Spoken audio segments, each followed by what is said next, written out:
All right, I guess we'll start with these ones. So these are ones here at the table at the ready setup area where I'm actually going to be recording. So I have a bunch out here that I plan to do co-op and solo. So I have a bunch in the gaming room, but we'll talk about these ones first. And I think in the future, I'll do another video where I talk about how I do this setup here. Because you can see here, I have this big arm, I have this nice 360 camera. I have another webcam pointing this way so it can look at me while I'm recording. I already have a game set up because I was practicing playing a little bit of Pandemic Legacy Season 1. I sucked at the game, but I'm giving it a try. You can see here, I haven't even opened up any of the stickers yet, the dossiers. If you guys haven't played a Legacy game, basically you play the game, and then depending on you win or lose, depending on the game, you can do unlock new abilities and so on. So I'm going to be recording this soon. So we also have lights here, some Elgato lights. Nice. I pretty much control them with the stream decks, making sure I can mess with the lightings. Everything's off right now, obviously. I got my laptop here set up here so I can put the OBS preview here. I could have some other stuff going on here, and then, we go on. So let's talk about all the games we got here. There's a lot, by the way. So first of all, Pandemic Legacy. Once again, I bought this like, 8 years ago. I haven't played it yet. So I'm excited to play Season 1, maybe Season 2 and 0. Start from the bottom here. Flame Craft. I found this one randomly at Target. I saw it a bunch of times, but then I thought, hey, it's on sale, I'll finally pick it up. It's pretty good for a 2-player game. I think you might be able to play it single player. I have to give it a try.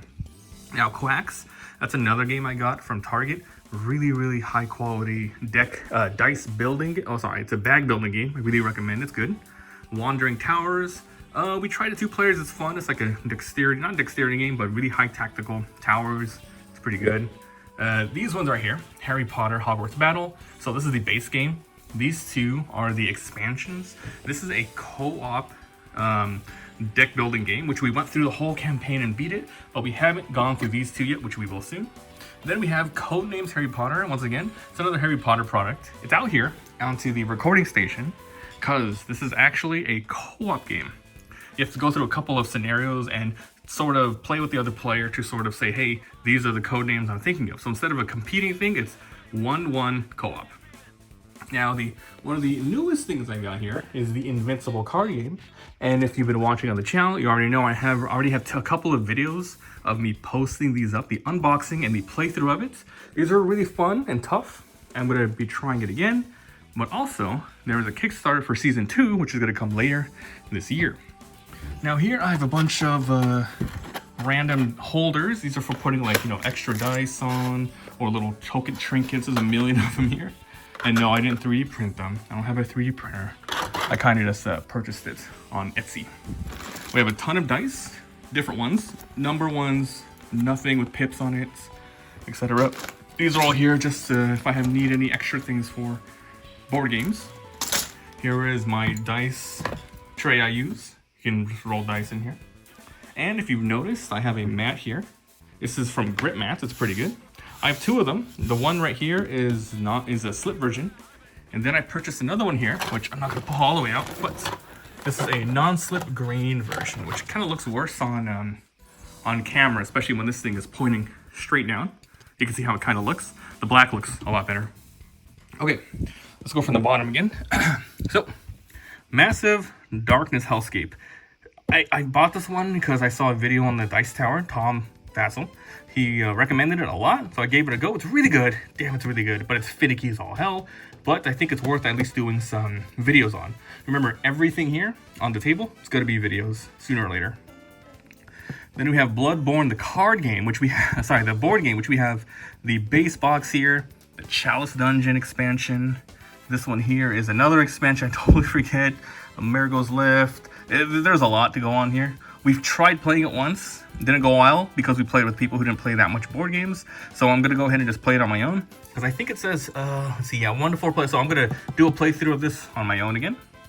Then we have the Simon's Marvel United. These are really fun. They're pretty much co-op games. I haven't really played a lot of these, but I really wanted to collect it. And once again, everything here is going to be recorded. So I'm going to do some playthroughs and we'll go from there. And I wonder, because a lot of it was Kickstarter exclusive, which pissed off a lot of people. It's like, this is stuff you just can never get, ever. So I wonder if there's any more that are retail. Because I got these after the Kickstarter was over. I got them on Amazon. So this one first, and then these 2, right? Okay, We have Thunderstone Quest. This game's insane. The base box is in my office, which we'll go check it out. However, I bought this one recently.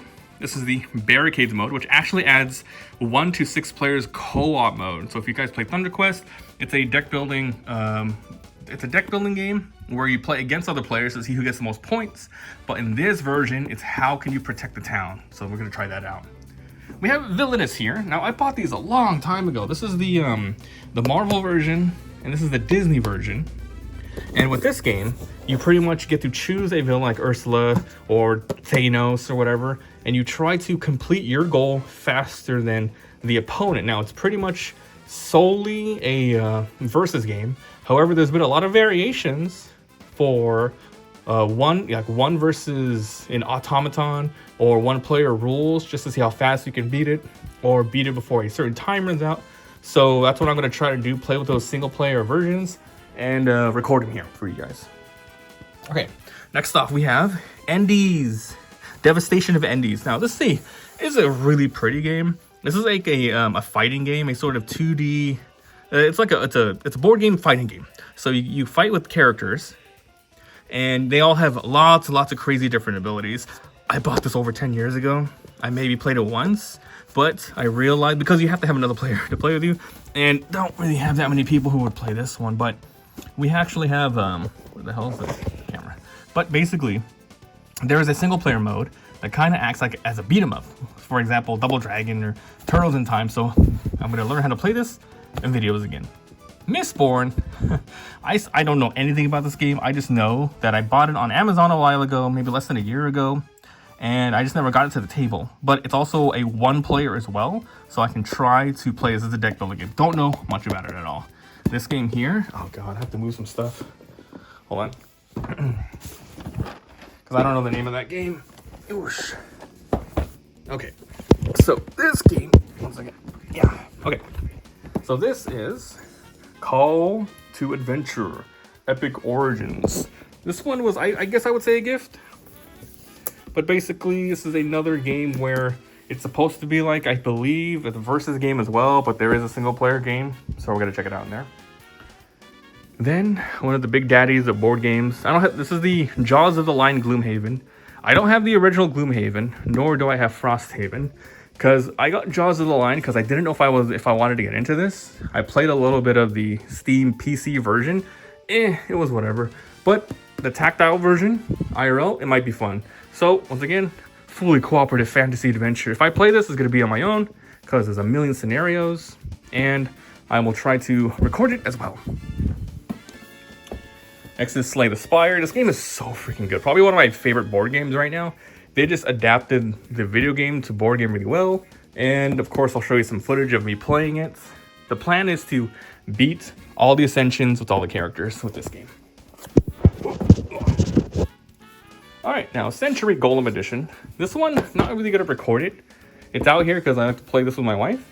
It's like a different take on Splendor, if you guys know Splendor, where you collect resources and you use it to buy engine building items, and with those resources you buy points, and that's how you win the game.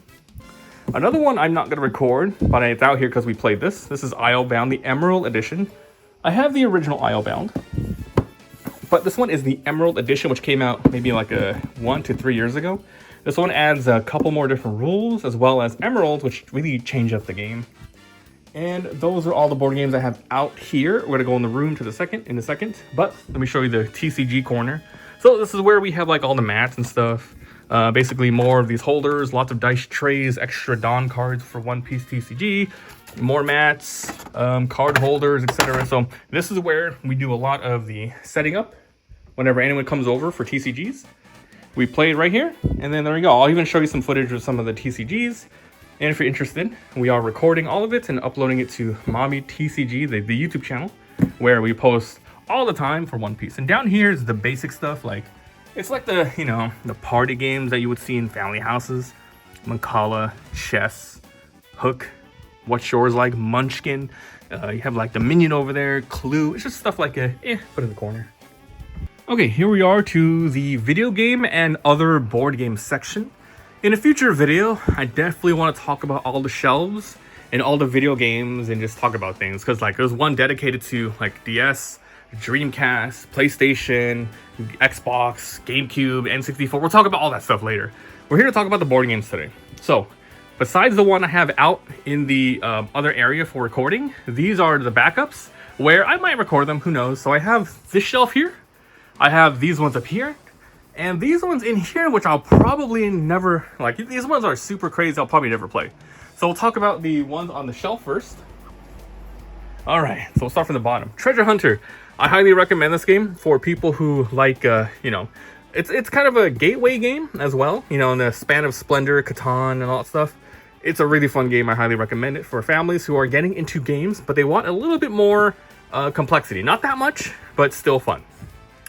Brass Birmingham. This game is nuts, dude. I played this a bunch of times already with my group who really likes to play hardcore games. This one's highly complexity, but it's really long as well. It's hard to get to the table. But if you have a group who wants to really be competitive, Brass Birmingham is it. Now, my favorite board game of all time right now, as of 2026, is Argent the Consortium. This one is highly stylized. It's from the company that also made that other game, the Devastation of Indines, which I talked about a bit. But in this particular game, it's a school, and you are trying to get the most votes. It's kind of like a Mario Party, where at the end, you're like, oh, who has the most colors of this color, who has the most spells here, blah blah blah. So you win by getting all that stuff. So it's like a randomized board, and it's worker placements, lots of spells and activations. Such a really good game, especially with the expansions. Next is Clank Catacombs, a really good game. I got this like maybe 5 years ago. But basically, it's a procedurally dungeon building sort of game where you try to go down or explore the catacombs as much as possible before you die to a dragon. You have to grab loot and get out before that happens. It's really fun because you're exploring lots of random things. Everyone's running in different directions, and there is a sort of timer where you better get back or you die and you lose. It's also a deck building game, so there you go. Dragon Castle, another CMON game. This is cool. It's like actual mahjong tiles. And hopefully through all these, I'll be showing you like screenshots and shit. But basically, it's mahjong pretty much. So basically, you would or like the mahjong tiles thing. So you grab two of the same tiles, same color, and same symbols, and then you put them on your board. And then later on, you can flip those to consolidate them and put a sort of shrine on top to get points. So it's a mix of point and building board plus a mahjong board that you are getting. Okay, here is my most favorite sort of deception game I own right now. This is Deception Murder in Hong Kong. This game is so good. It's basically, who murdered who, etc. So you play with one person who knows exactly what's going on, who's the murderers and not who's the murderers. And then let's say you have 3 other people. One of them is the murderer and 2 of them you don't know. They all have cards in front of them. And basically, the person who knows everything has to point to different keywords on tiles that kind of correspond to whatever the murderer has, but it might correspond to something an innocent person has. So you have to keep running around, be like, and then there's a lot of arguing. Like, it's not me. No, he used the plastic bag inside of the park and killed that guy. It's really crazy fun. Ooh, a game that I own, but I really don't like it anymore. Betrayal at House on the Hill. This is a favorite to a lot of casual people who are getting more into the hobby. But basically, this is a game where it's a co-op game, and then later on it turns into a 1v4 situation for the most part. Or whatever, 1 versus anybody. It's just very finicky for a casual game. And a lot of BS bullshit can happen, and I think it just drags on too long, but that's just my opinion. Alright, next is Dungeon Fighter. This one's really good. This is one of the few tactile dexterity games I have. So you can play this 1 to 6. Oh, I probably should do a playthrough of this. This should probably go in the recording room.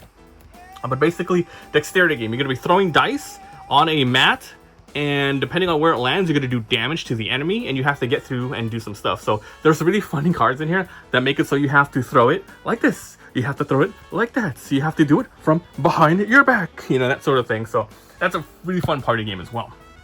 Speaking of party games, Ready, Set, Bet. This game is so good, dude. If you want to get anyone into board games, or maybe they're not board games, maybe you're playing with like more elders or people who don't play, this could play up to like 10 plus players. I usually play with like 6 plus, but basically you are racing horses and betting real time. You can use an app to help you count which horses are going up, or you could use somebody rolling dice, but we always use the app, so because the person actually saying it doesn't really get to play much, so the app is much better. So I highly recommend that. A game that, man, it's like my guilty pleasure game. This is Zombies. In this particular box, I think I might have a bunch of expansions in there. I have to check this box over here. This box has a lot of tiny games, but this is like a procedurally generated thing where you have to go kill zombies and escape in the helicopter. It's a little finicky as well, and a lot of bullshit can happen, but for the most part, it was one of my like early board games I purchased, like when we started getting into the hobby. I went on Amazon, I'm like, oh, zombies, that's cool. Oh, procedurally generated, lots of expansions. So that's Zombies, it's really cool. Coop, another early game I got as well. This game is really great. So this is a sort of secret identity deduction deception game. This is a really good game. Basically, you put cards down, and you have to sort of, it's hard to explain, but basically you're like trying to destroy the other players with cards. It's a very small game. I think similar in the vein of the size of Love Letter, that sort of thing. Okay, moving on. Blood Rage. This is a great game as well. I bought this like maybe 15 years ago as well. Blood Rage. Eric M. Lang, he did this. So this is a sort of area control game with miniatures, with a couple of phases, Axe, Valheim sort of things. It's fun because you don't always have to fight the enemy and destroy them to win. You can play cards that say the more you die, or you get to trick them into doing other things. It's a really cool point system that way. Next is the Thunderstone Quest. Yeah, talking about Thunderstone. I like this a lot, but it's just so finicky to ever get to the table. So I never played the original Thunderstone. However, we'll talk about this one in a bit. I do have Thunderstone Advance, but then this one came out later, Thunderstone Quest. So basically, this is the deck building game, and this is the base game that I'm going to use for Thunderstone Barricades, the one that you saw in the recording room for the board games. This is the base game you need for that. All right, Dead of Winter, another game that was cool when it came out, but then it's so finicky to play with now, and a lot of people don't like it, and I'll talk about that in a bit. But this is a crossroads game, so basically, this is a co-op game where you try to survive against zombies. They try to attack your base, you barricade it slowly, you go out and get stuff. Very dangerous, instant death rolls, and, you know, every once in a while there's a hidden sort of betrayer there. Not many people like that. So once again, it's finicky, weird co-op, and weird sort of, you know, situations where it's like, do I, you know, is this person trustworthy, blah blah blah. It depends if your group really likes deception shit. You can play that. Okay, Cosmic Encounter. I bought this one 5 years ago. I haven't had a chance to play it yet. I don't know much about it other than it's a huge game, 3 to 5, all about like relationships and talking to players and trying to make deals. That's all I know about it. So we'll skip that. Then Terraria the board game. Jesus Christ. Okay, so I got this on Kickstarter because it's obviously Terraria the board game. And unfortunately, it ended up being crap, as far as I can tell. I unboxed it, I read all the rules, I tried setting it up myself to play solo, and it's just so finicky. It's so long. People have recorded, and people I trust to do board game reviews, they have reported 8 to 10 hour sessions, and those are people who know how to play games because they review them for a living. This is just bad. I feel like they try to turn the whole game into the board game instead of adapting it to make it a good board game experience. An upcoming game, and hopefully in the future, there's a Don't Starve board game coming out, and I kickstarted that at the highest. I can't wait for it to come in. And that one, I saw the rules, I saw someone play it, and I'm like, okay, this one actually really looks good. But this one, no. Okay, so the thing below it is the Terraria Hellstone Pledge. There's just some extra stuff in here. This thing here is not a board game. This is the Turtles, what is this called? Splintered Fate. This is a collector's edition sent by the publishers, so I can review the game on Switch.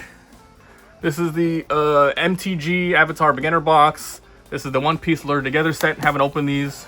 Don't need to. But basically, that's just here because I have no room. I need more room on my TCG corner. All right, next we have this little guy here. He's from a game called Alestrals.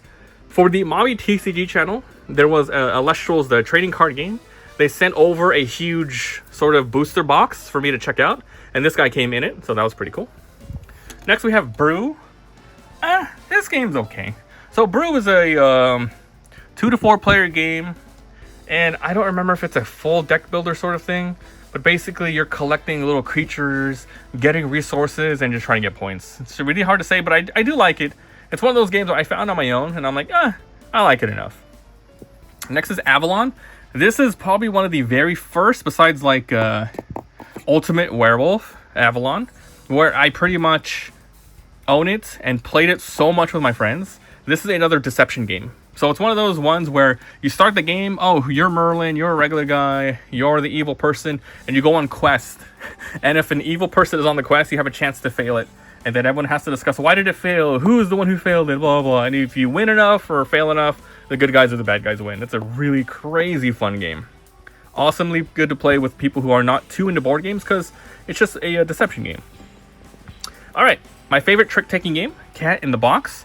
This is a trick-taking, I'm not going to explain how to play trick-taking, but the sort of gimmick with this particular game is all the cards are colorless unless you choose what color it is. And if you say you don't have another color, that color is gone for the match. It's a little hard to understand here, but it's a really good game. I recommend this for like a quick game before your heavy games. Next is Kabuto Sumo. This is another dexterity game where pretty much you are sort of flicking like flicking little tiles and knocking down your other players' your other players' tiles. It's really fun because there's like little chairs to put on tables. It's just so fun because, you know, these Kabutos are all about knocking each other off, so this one kind of harkens into that. Next is Dungeons and Dragons, the role-playing game. This one I got such a long-ass time ago. I want to say maybe like 20 years ago. But basically, I bought this at like Target. We never got to the table. Never played Dungeons and Dragons. What can I say? A rare game now, Shadow Hunters.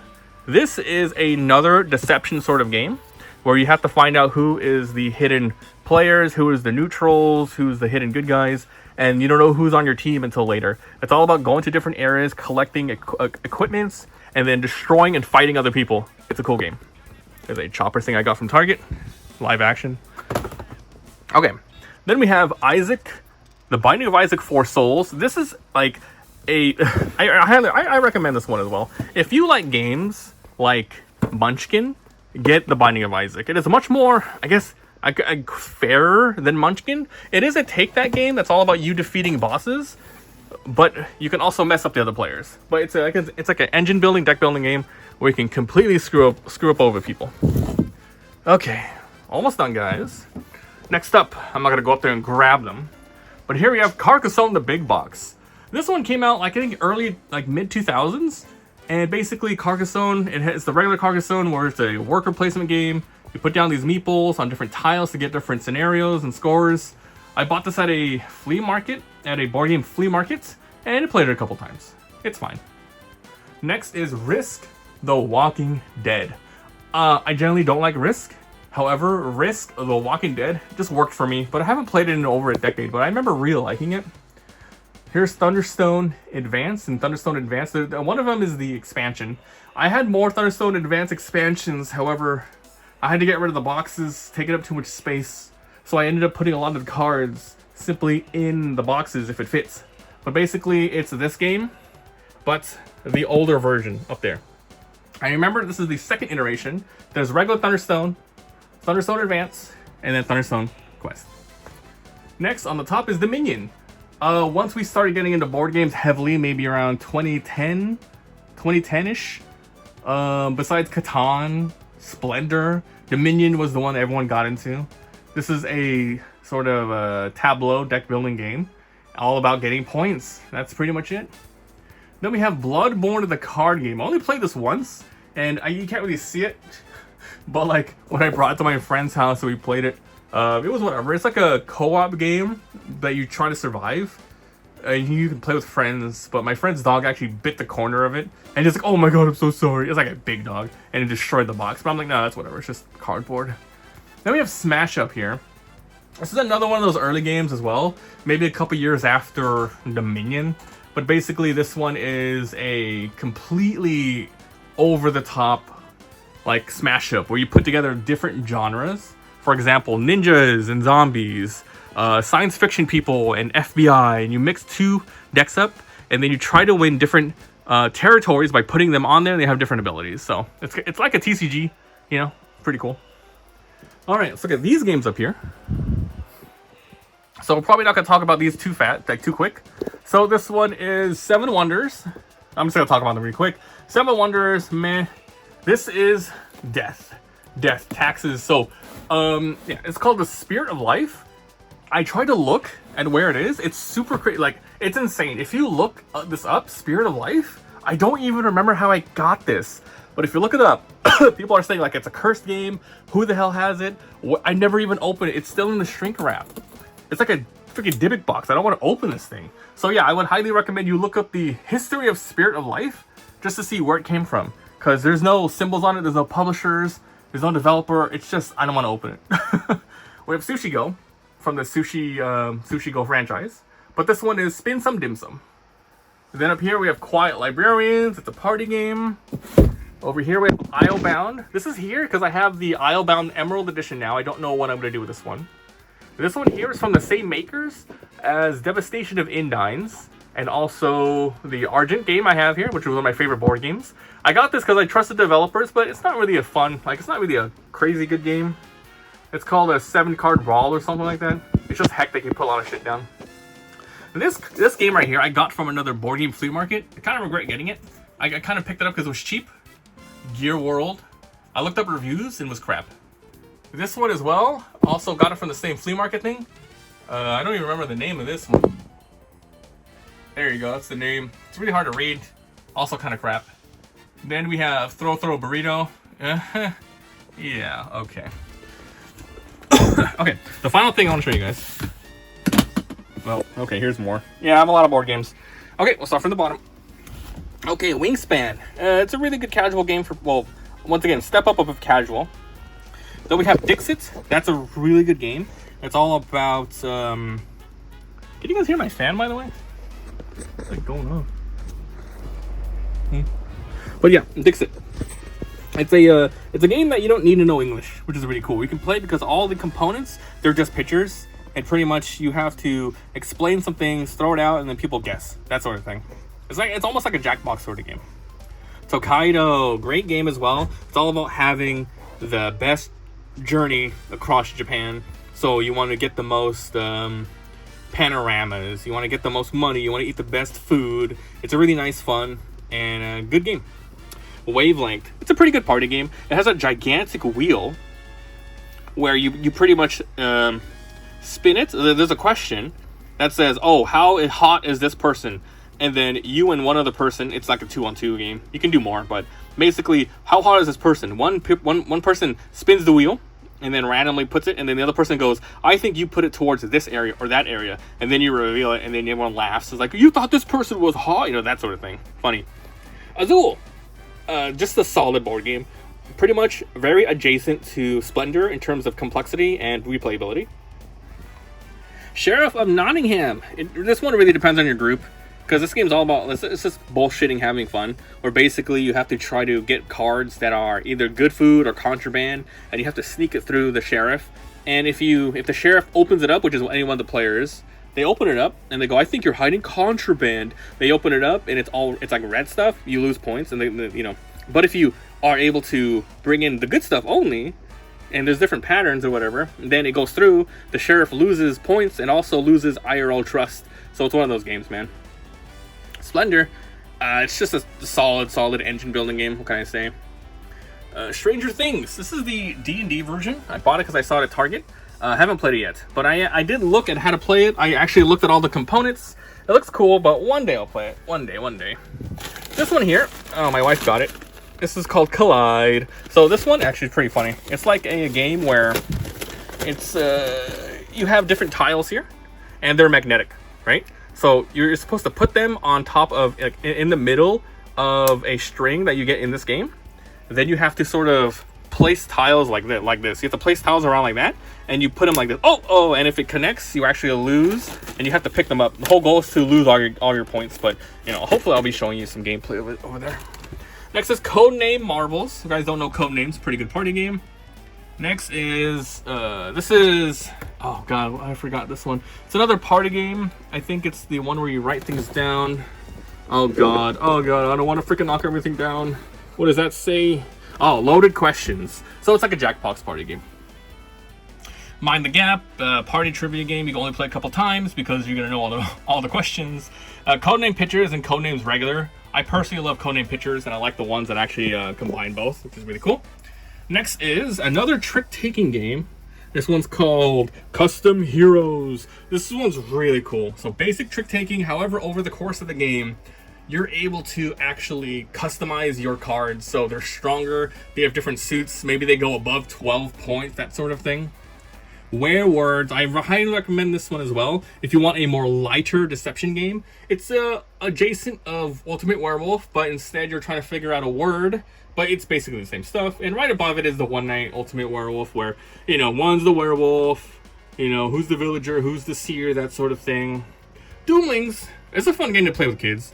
It says that I got this at Target plus one of the expansions. It's like it's a sort of a take that game. We just throw stuff on your tableau, try to get points, and yeah, whatever. Then we have another really crazy good party game, Monikers. This game's really good. So it's a game where you get like 50 sort of cards which have a lot of different things on it, keywords, people, and then with your teams you try to, you know, you have to explain what it is without saying what's on the card. And then the other person goes like, oh, nerdy glasses, did I do that? Oh, Steve Urkel. So you put it down, and then that's how you go through the whole deck.